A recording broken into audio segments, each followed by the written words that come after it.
lengkapnya Rian Edwin Pratama 2101 1006 0171. Masih apa?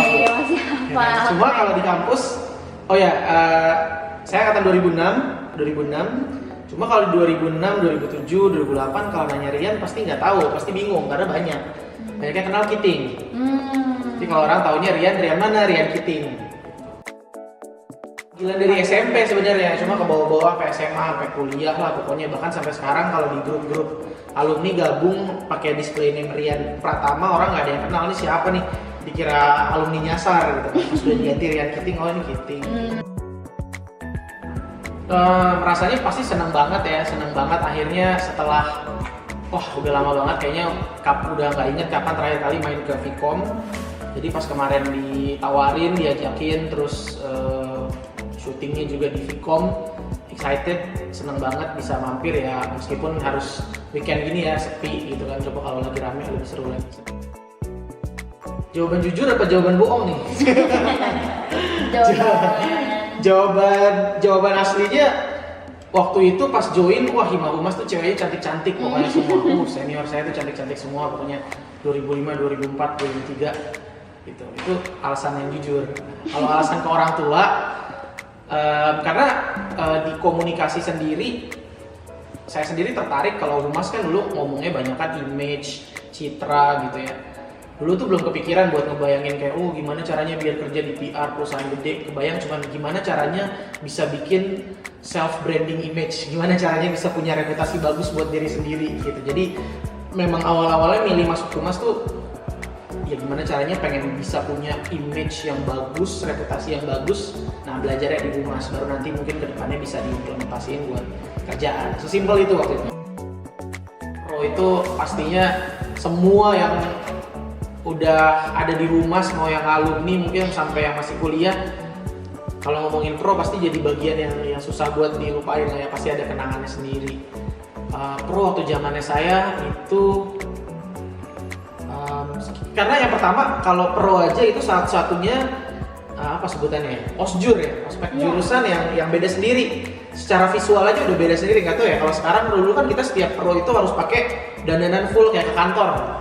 Jadi yang laki-laki, yang cowok itu mesti bener-bener blazer, kemeja, pakai dasi, pakai celana bahan. Yang cewek mesti pakai rok.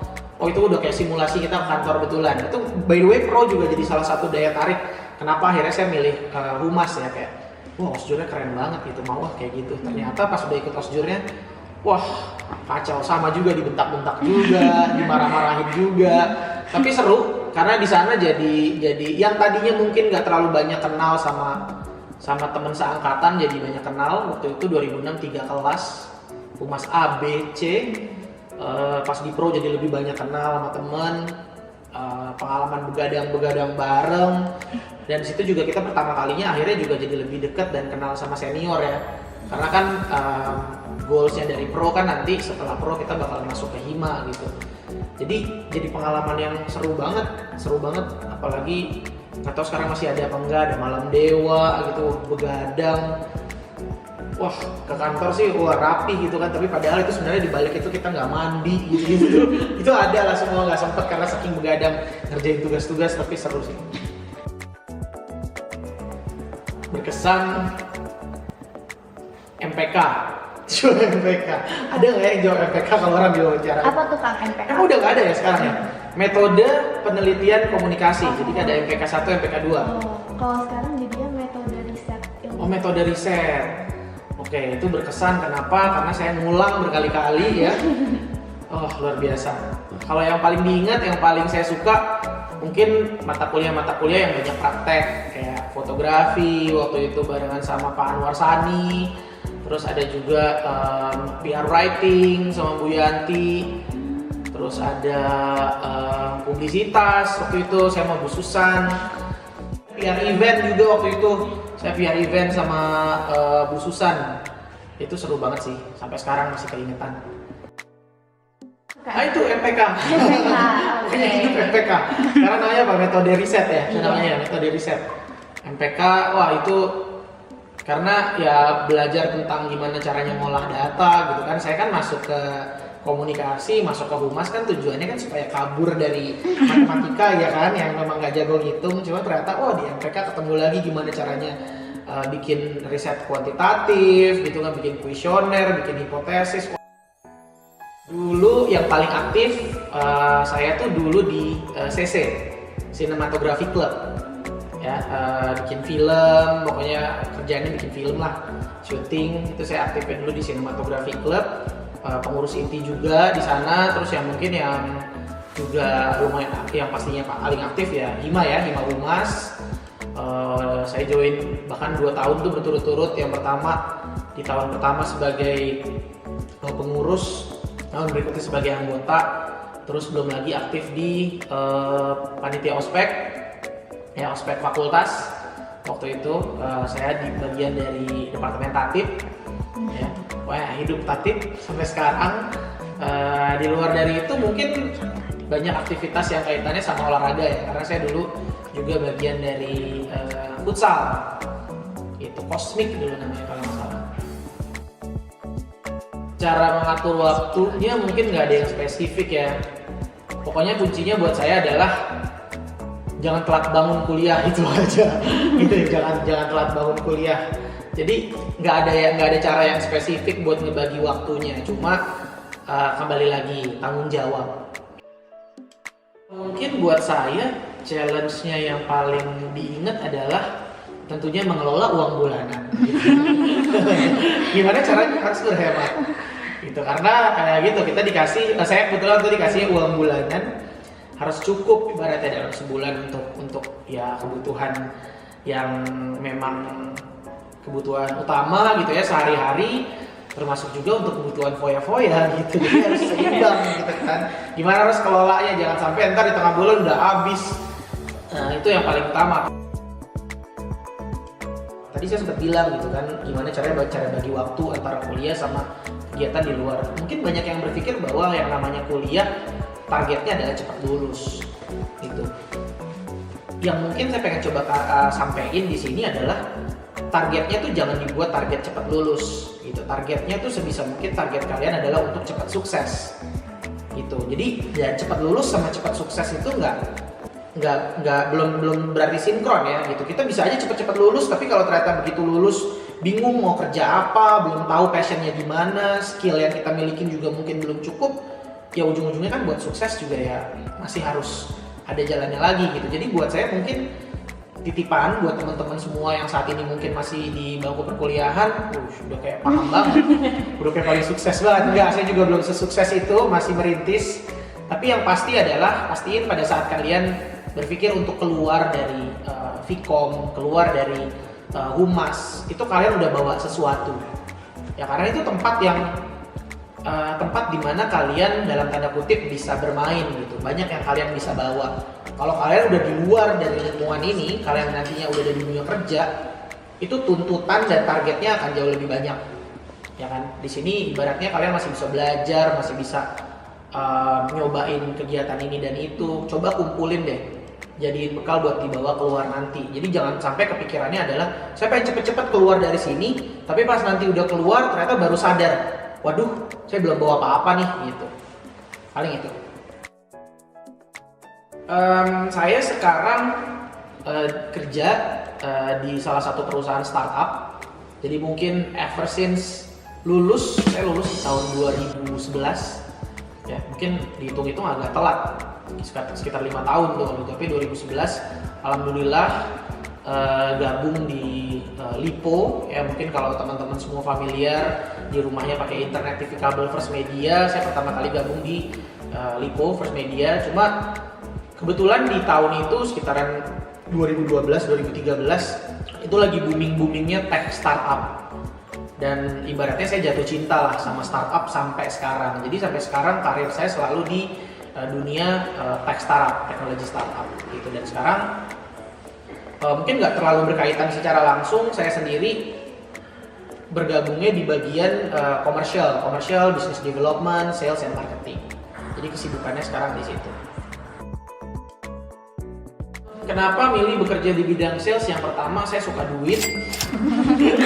Saya suka duit karena yang saya tahu gimana caranya menghasilkan duit banyak pada saat itu ya harus dekatkan dirimu sedekat mungkin dengan kegiatan-kegiatan yang menghasilkan uang, which is waktu itu sales.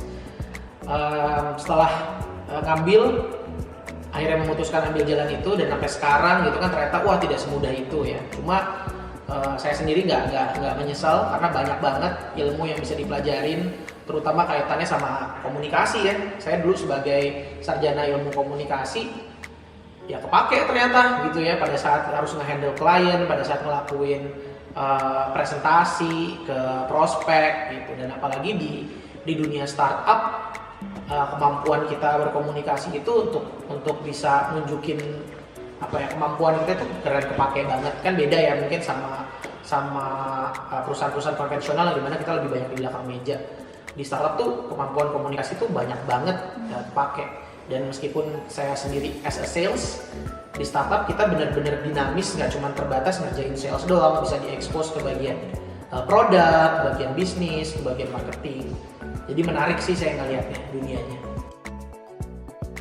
Tantangannya yang pertama adalah pastinya target ya. Kalau kita bicara tentang sales, buat teman-teman mungkin kalau ada yang di luar sana juga kerjanya mungkin berkaitan dengan sales and marketing, tentang commercial, business development, gimana kita bisa pop up dengan target. Dan target kalau kita bicara mengenai bagian bisnis atau business development, sales, pasti semuanya targetnya rigid by numbers gitu. Dan kalau kita ngomongin sales, yang pertama it's about mentality.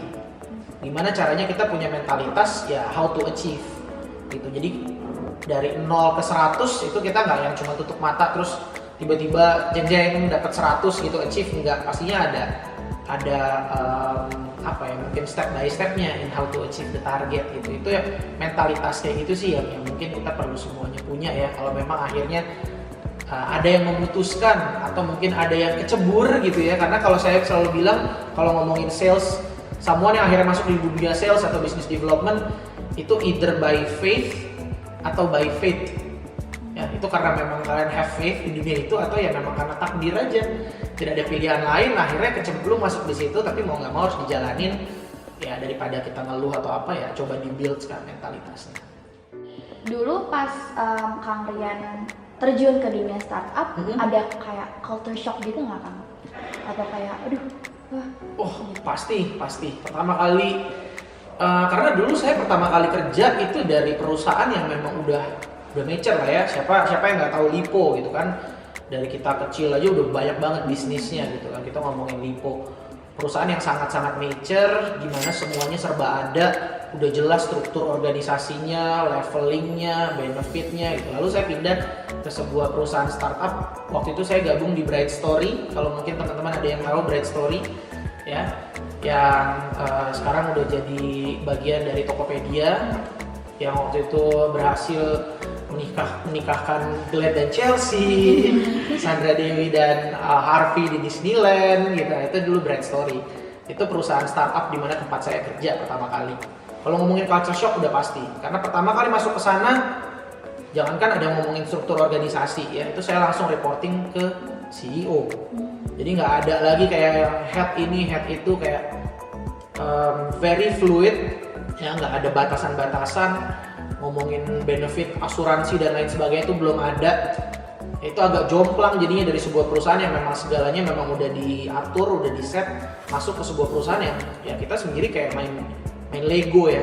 Kita punya kesempatan buat nge-build itu sendiri gitu. Tapi buat beberapa orang mungkin akan berpikir bahwa ini kayak taman bermain. Buat kalian yang memang seneng bermain gitu ya, bergabung di perusahaan startup, apalagi yang masih early stage kayak Bright Story waktu itu seru banget. Dimana lagi kalian punya kesempatan untuk ngobrol langsung sama CEO, ngomongin tentang bisnis, something yang mungkin gak akan pernah saya dapat kalau saya waktu itu stay di Lipo gitu, ngomong sama CEO-nya Lipo. Waduh, boro-boro dia kenal saya aja enggak gitu kan. Ini belief yang mungkin saya selalu pegang ya, something yang saya pelajarin juga, bahwa sales itu kan kita nawarin sesuatu, we are offering something as a solutions untuk our potential prospect atau klien gitu. Tapi kadang-kadang orang tuh suka lupa bahwa produk dari sebuah perusahaan itu sebenarnya sebelum kita ngomongin solusi atau apapun itu yang kita jual, baik itu barang, baik itu jasa, produknya itu sebenarnya adalah kitanya sendiri gitu. Jadi ada quotes, saya lupa mungkin sumbernya siapa, tapi quotesnya bunyinya gini, customer will buy you first then your product gitu.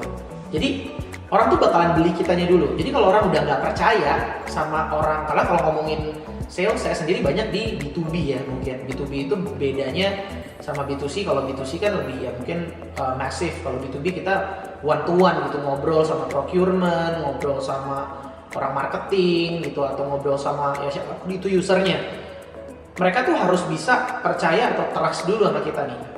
Itu hal yang mungkin saya pelajarin waktu dulu ada di Humas. Bicara tentang reputasi, bicara tentang branding. Saya nyoba untuk meng-create brand saya dulu gitu.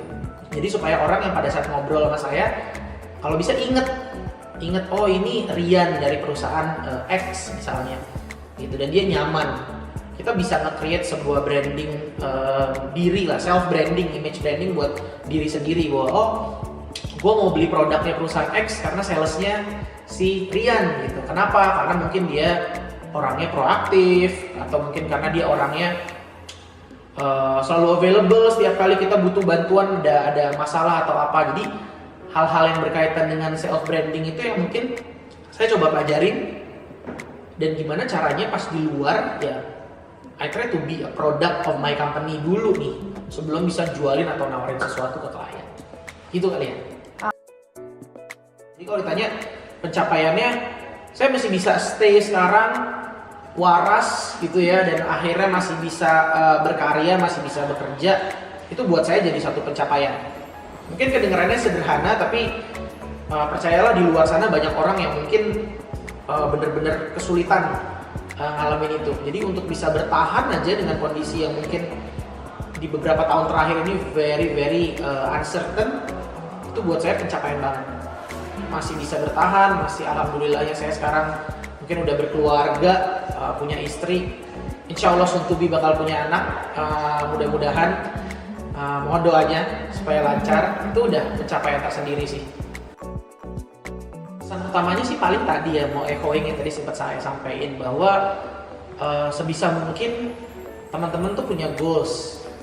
Kedengarannya simple, kedengarannya klise, semua orang pasti bilang oh ya hidup punya goals. Cuma bikin goals tuh ternyata nggak gampang ya.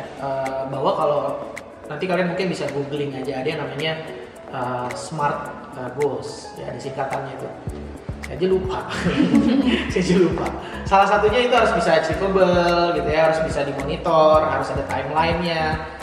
Jadi semua pada saat nanti kalian mungkin keluar dari Vkom, dari Humas, kalian akan ada di dunia yang jauh berbeda dari di sini.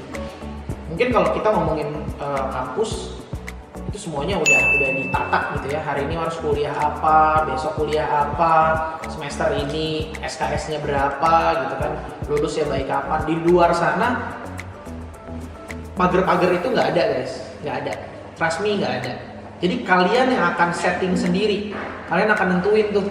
Jadi belajarlah dari sekarang kalau bisa untuk menentukan tahun ini gue mau ngapain, tahun berikutnya gue mau ngapain, dan kalau bisa di breakdown gitu. Jadi, dan kalau ngomongin goals, put sedetail mungkin.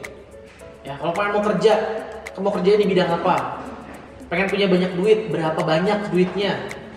Ya, saya pengen kaya, oke, kapan kayanya? Seberapa kaya, seberapa banyak duit, itu tolong di-put spesifik mungkin. Ada beberapa rekan-rekan dosen dari jurusan yang senang untuk diskusi. Waktu itu saya banyak ngobrol sama Pak Ari, sama Pak Cendi, sama Pak Anwar Sani waktu itu. Mereka ngasih challenge gitu, emang kalau lo lulus terus nextnya mau ngapain ting gitu, mau ngapain, mau ngerjain apa, mau bikin apa gitu. Jadi sebisa mungkin bikinlah targetnya, goalsnya, checklistnya dari sekarang. Paling itu sih. Aku mau nanya-nanya dikit, mungkin agak sedikit menyimpang nih karena kita udah di penghujung sesi interview ini. Boleh. Kang Rian datang sama istri ya kan? Sama istri. Nah, kalau boleh tahu Kang Rian sama istri Kang Rian ketemu di mana? Ketemu di Humas dong. Oh iya. Nah ceritanya kayak gimana tuh Kang? Boleh dong ceritain. Kita suruh istri saya coba hadir gitu ngobrol. Nggak apa-apa, boleh. Ketemunya di kampus. Saya 2006, dia 2008. Ketemunya di mana? Dari pertama ngelihatnya pas pro ya. Jadi memang kalau pro itu banyak yang bilang ini sebuah ajang untuk kita mencari jodoh, itu betul guys adanya gitu. Dan bukan saya doang, ada banyak sekali teman-teman mungkin di angkatan-angkatan lain yang juga sampai sekarang mungkin akhirnya berkeluarga sama mungkin juniornya atau mungkin teman seangkatan gitu. Awal ketemunya dari Hima Humas. Oke, berarti yang tadi Kang Rian awal bilang masuk Hima Humas untuk ketemu cewek-cewek cantik. Betul. Berarti udah udah tercapai. Iya, itu bucket list dapat istri cek. Oke, makasih Kang Rian udah mau datang, udah mau terima untuk menjadi narasumber dari POV kali ini. Kita semua sangat looking forward ke depannya untuk kerjasama lagi. Dan oke, terima kasih. Makasih semuanya. Sampai ketemu lagi.